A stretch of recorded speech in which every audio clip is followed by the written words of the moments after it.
Today, we will see Skew app. Go to App and click on Skew.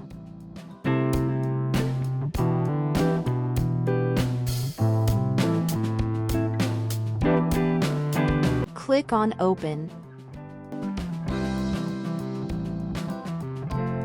Now, here you can adjust the horizontal skew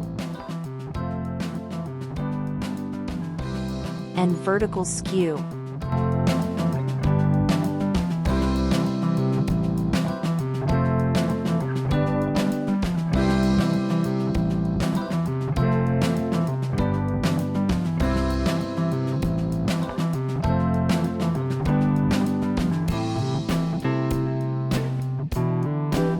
Once you are happy with adjustments, click on Add to Design and it will be added to the design.